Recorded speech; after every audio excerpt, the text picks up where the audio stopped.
Khufu, the great ancient Egyptian pharaoh that built the Great Pyramids. One would assume that such a man of power and prestige would have a plethora of artistic representations of himself to be remembered by. But such is not the case for Khufu. The statue of Khufu is the art piece that I have chosen to critique for this project. It is also known as the ivory figurine of Khufu. Found in 1903 by Sir William Matthews Flanders Petrie during the excavation of Qam el-Sultan in Abydos, Egypt. It depicts the pharaoh Khufu, the builder of the Great Pyramid. It is the only three-dimensional depiction of Khufu to survive to this day. Although there were several other alabaster fragments of seated statues also found, a man named Rainer Stadelmann believes that there were once 50 statues of Khufu standing in his mortuary temple. It is believed to have been constructed during Khufu's time alive on this earth. The creator of the piece is unknown, but we will refer to him as Gerard the Egyptian sculptor, for convenience, of course. The dating has not been accepted as perfectly accurate. This is due to the work's provenance. Zahi Hawass is an Egyptologist who believes that this statue might not even be from the Old Kingdom at all. It is also unclear as to the ritual importance of the statue. If it was indeed created during Khufu's reign by Gerard, it was either a part of a traditional statue cult or of mortuary cult.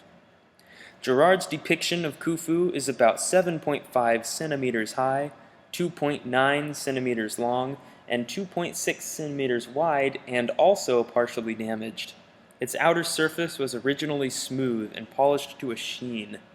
The physical description of the statue is as follows, as created by Gerard, the sculptor from ancient Egypt. The king sits on a largely undecorated throne with a low back. In his right hand, which is placed over his breast, he holds a flail against his right shoulder, with the flail lying over his upper arm. His left arm is bent with his lower arm resting on his left thigh. The left hand is open with the palm resting on his left knee. His feet have broken away, along with the pedestal. The red crown is damaged. Both the ridge at the back and the decorative spiral at the front have broken off. His head is slightly over-proportioned relative to his body, with large projecting ears. His chin is angular, and he does not wear the pharaonic ceremonial beard. The king wears a short, plaited loincloth. His upper body is naked. Amen. So here is the Fieschi Morgan Storotheki, which dates back to the early 9th century. It was made in the Constantinople area, which is also part of the Byzantine culture. It is made out of gilded silver, gold enamel, worked in cleozone, which is a decorative work in which enamel, glass, or gemstones are separated by strips of flattened wire placed edgeways on metal backing. It is also made of melio, which is a black compound of sulfur with silver, lead, or copper, used for filling and engraved designs with silver or other metals. It is named after a previous owner, which we refer to as Fred, because that's easier to pronounce. It is considered to be among the earliest Byzantine examples of cleozone enameling. The technique of this date is somewhat of an amateur approach, and the pieces of glass are irregular. But I appreciate the novice approach to this piece. It's not often you see the beginner stages of an art form. It seems like only the perfect showcases of art are shown, and the beginning learning stages of the art process aren't recognized. Some artists take decades to perfect art, and during that time, the art usually isn't appreciated. But over decades, the craftsmanship was progressively refined and became a Byzantine specialty.